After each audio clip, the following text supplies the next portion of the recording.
আসসালামু আলাইকুম, welcome back to my channel. আজকে আপনাদের সাথে খুব মজার একটি রেসিপি শেয়ার করব। আলু টমেটো দিয়ে তেলাপিয়া মাছের খুব মজার একটি রেসিপি। আমার খুব পছন্দের তরকারিগুলোর মধ্যে এটা একটা। অনেক তরকারিতে যেমন আদা রসুনের গন্ধটা ভালো লাগে না, তেমনি অনেক তরকারিতে আবার না দিলেও কিন্তু ভালো লাগে না। এই রেসিপিটি অনেকেরই জানা, তাও রেসিপিটি শেয়ার করছি। আলু টমেটো দিয়ে কিন্তু এই তরকারিটি সেরা। আমি তেলাপিয়া মাছ দিয়ে রান্না করছি, আপনারা কিন্তু চাইলে যে কোনো বড় মাছ দিয়েও রান্না করতে পারেন। যদি একটু অন্যরকম রান্না খেতে চান তাহলে সিম্পল আলু আর টমেটো দিয়ে এই তরকারিটি রান্না করতে পারেন।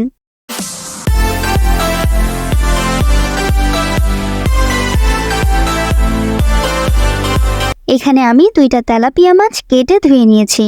আমি আসলে আগেই হলুদ মরিচের গুঁড়ো দিয়ে মেখে ফেলেছিলাম, পরে ভাবলাম আপনাদের সাথে এই মজার রেসিপিটি শেয়ার না করলে কেমনে হবে। যাই হোক, পরে আবার আমি মাছ ধুয়ে দেখাচ্ছি।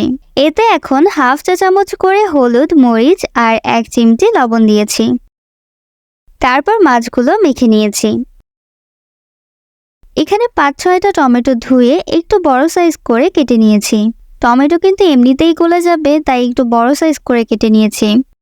এখানে 2টা আলু লম্বা লম্বা করে কেটে ধুয়ে নিয়েছি। তারপর কয়েকটা পেঁয়াজ আর কাঁচামরিচ কুচি করে নিয়েছি। এখানে নিয়েছি পেঁয়াজ রসুনের পেস্ট 2 টেবিল চামচ আর আদার পেস্ট 1 টেবিল চামচ। এবার নিয়েছি শুকনা মরিচের পেস্ট। এখানে 4-5টা শুকনা মরিচ ব্লেন্ড করে নিয়েছি। এই তরকারিতে কিন্তু এই শুকনা মরিচের পেস্টটা দিলে আলাদাই একটা স্বাদ হয়।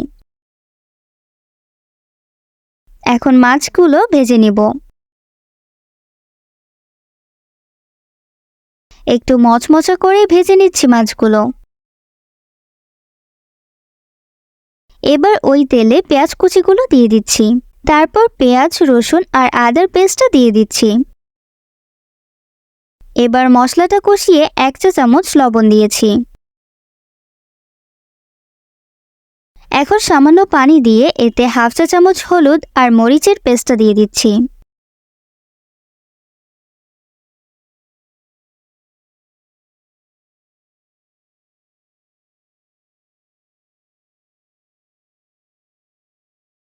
এবার হাফ চা চামচ জিরের গুঁড়ো দিয়ে আবারও সামান্য একটু পানি দিয়ে মশলাটা কষিয়ে আলু দিয়ে দিচ্ছি।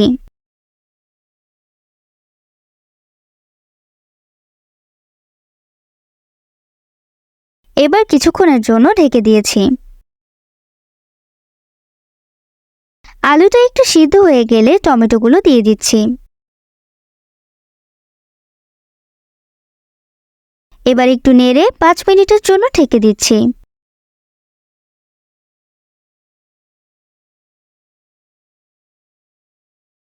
এবার মাছগুলো দিয়ে দিয়েছি, তারপর কাঁচামরিচগুলো দিয়েছি। কাঁচামরিচগুলো পরে আমি একটু কমিয়ে দিয়েছি, নয়তো বেশি ঝাল হয়ে যেতে পারে। এবার একটু ধনিয়া পাতা কুচি ছড়িয়ে দিয়ে নামিয়ে নিচ্ছি। এই তরকারিতে কিন্তু ধনিয়া পাতা কুচিটা দিলেও খুবই মজা হয়। স্মেলটাও এত মজার, আপনারা একবার ট্রাই করে দেখবেন। ভিডিওটা কেমন লাগলো কমেন্টে জানাবেন আর চ্যানেলটা সাবস্ক্রাইব করবেন। ধন্যবাদ।